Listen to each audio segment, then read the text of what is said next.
Ask No Questions by Lisa Hartley. Read by Claire Trusson.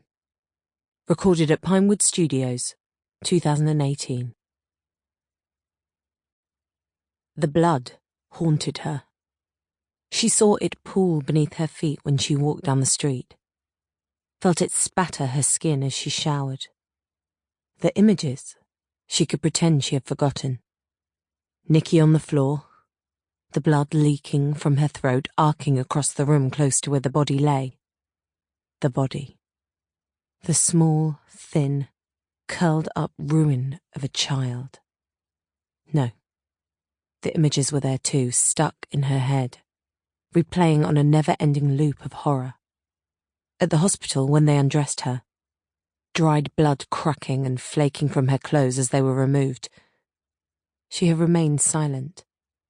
When she saw her stained knees and hands, Nikki's blood branding her, she had said nothing. She knew she had failed. 2 bodies. 2 lives snuffed out. A team of police officers who should have known better, who could have done more.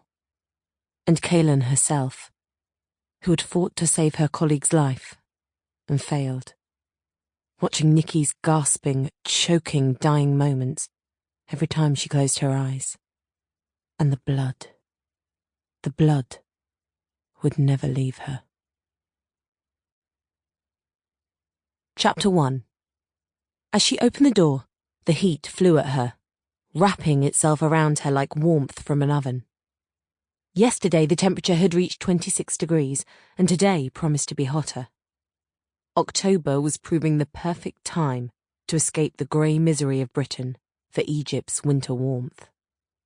She slipped on her sunglasses, the white tiles on the stairs outside the door appearing to glow in the glare of the sun.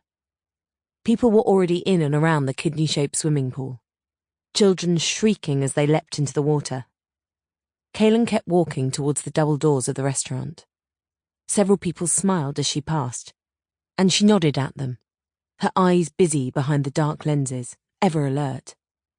She had pulled her hair back into a ponytail and wore a baseball cap. In this heat, a hat was wise, but in Caelan Small's life, blending in had always been advisable. In the restaurant, she removed the sunglasses and hat, collected a plate of scrambled eggs and toast, and set it on a table. As she sat down, a smiling young waiter approached, dressed in white trousers and a shirt printed with palm leaves. He had a silver jug in each hand, and he held them both aloft as he said, "Good morning. Tea? Coffee?" Caelan turned a teacup the right way up on its saucer. "Coffee, please. Thank you." The waiter bent to pour the thick brown liquid into the cup. "From England?" he asked. Caelan nodded. "Cold there? Rain?" She smiled. "Yes. We do have sunshine, but it's never as hot as it is here, even in summer." "I would like to see snow. One time." Pouring milk into the cup, she nodded. "I hope you do.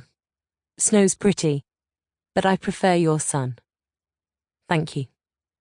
He moved away, still smiling. She ate quickly, then sat for a while, taking her time over the coffee, the only person who was breakfasting on her own. As usual, the observation didn't bother her. Being alone meant fewer complications. After collecting her snorkeling equipment from her room, Caelan strolled through the lush green gardens, threading her way between the terracotta-painted blocks of bedrooms and down towards the beach. She stopped to take a bottle of water from the fridge that stood next to the beach bar, found a sunbed, and stripped down to her bikini. She had a paperback with her, but for now, she was content just to lie there, watching and listening. Richard Adamson reversed into a parking space, tension beginning to knot his stomach. The summons to an anonymous hotel could only have one meaning. They were worried. A threat. A person of interest, a risk. Discreet phone calls here, clandestine meetings there.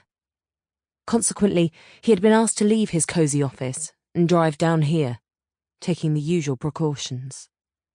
He reached up to twist the rear-view mirror towards him, checking his appearance. He had no idea who he would be meeting, but it paid to look the part. The right facade was key in this game, and it was a game, to him at least. Cat and mouse, hide and seek. He strode across the car park, buttoning his jacket. The receptionist was a young man, fiddling with a smartphone that he hurriedly shoved into his pocket as he saw Adamson approaching. "I have a room booked in the name of Lysander," Adamson said. The receptionist's hands moved over the keyboard of the computer that sat on the desk in front of him. He nodded, turned to lift a sheet of paper from the printer behind him, and pushed it across the desk. "Room 205. If you could fill in your car registration and sign here, please." Adamson scribbled a jumble of letters, including an approximation of the name that was not his own. Once he had his key, he turned away and made for the stairs. He never used lifts if he could help it, a trick he'd been taught early in his career. A closed box that could be halted at any point, made unreachable and inescapable. No, thank you. He reached the top of the stairs and pushed through a fire door. As he passed room 201, the door opened. He hesitated. They had been watching then. He turned his head, sensing movement inside the room, then moved closer to the door. A man stood inside it. Richard smiled to himself. Cloak and dagger. He stepped inside. The room was the usual budget hotel mix of clean white bed linen and muted paintwork. At the desk in the far corner, a woman sat, her gaze fixed on a laptop computer. He waited, studying her profile. This was a surprise. He had met her before, but not for a while, and never like this. Whatever the reason for his presence here, it was obviously serious. Elizabeth Beckett had any number of assistants and lower-ranking officers she could have sent in her place. She was an assistant commissioner, responsible for the specialist crime and operations, and part of the Metropolitan Police's senior management team. In Richard's small and discreet corner of the Met, Beckett was God. Interesting. He stood perfectly still, hands by his sides. After a minute or so, the woman turned in her chair. She smiled, got to her feet. She was in her early 50s, her silvery hair loose around her shoulders, a pair of glasses lying on the desktop.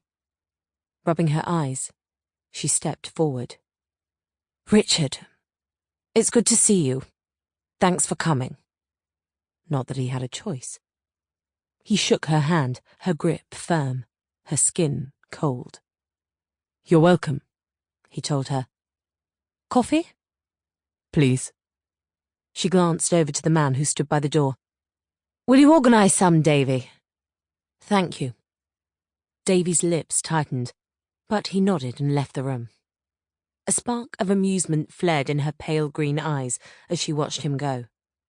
He clearly resented being used as a waiter. "Shall we sit down?"